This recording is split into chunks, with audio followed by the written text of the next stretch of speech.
All right, back to the 208. And as I was saying, the government shutdown remains, but Congress is still getting some work done. And to answer a common question, yes, members of Congress, they still get a paycheck during the shutdown. They are treated differently in U.S. code than other federal workers. So work does continue in D.C., and a contingent of Idahoans got final approval this week for high-ranking jobs in the Trump administration.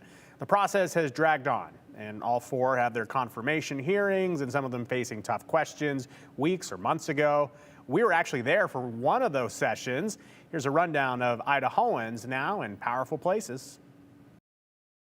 The United States Senate confirmed 4 Idahoans to prominent federal positions, marking a significant expansion of state representation in the Trump administration across agriculture, healthcare, law enforcement, and diplomatic affairs. Thank you for the question. Alex Adams, who has served as the director of Idaho's Department of Health and Welfare since June 2024, was confirmed as Assistant Secretary for Family Support at the U.S. Department of Health and Human Services.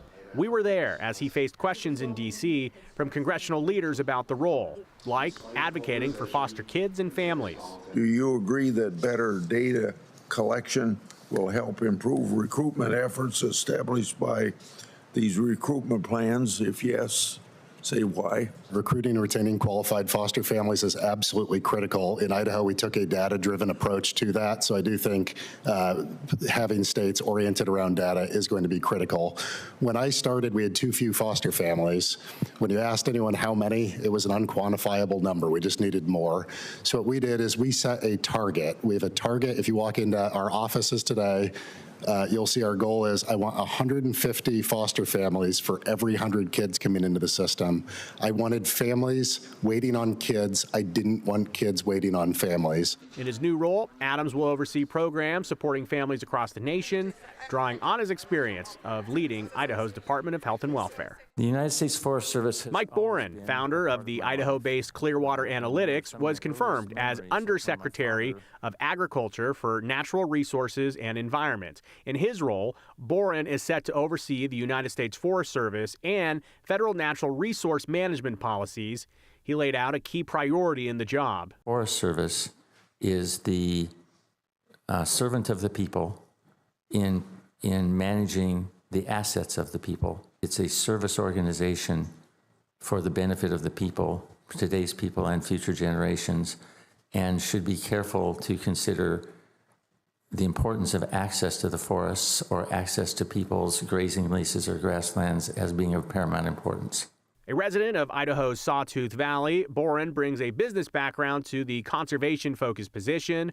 Governor Brad Little has praised the appointment, calling Boren a visionary and proven leader, describing the confirmation as a win for all western states, especially Idaho. Bart Davis, District, Idaho. Bart Davis is back, confirmed to a 4-year term as U.S. Attorney for the District of Idaho. He had that position previously under the previous Trump administration from 2017 to 2021.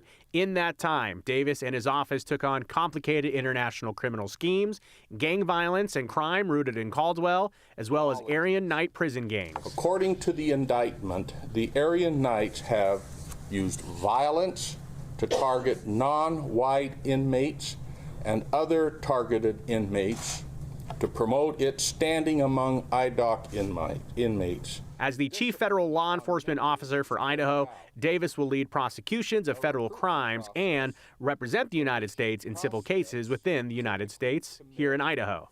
Chairman Risch. Brandon Judd, former National Border Patrol Council chairman, was confirmed as ambassador to the Republic of Chile.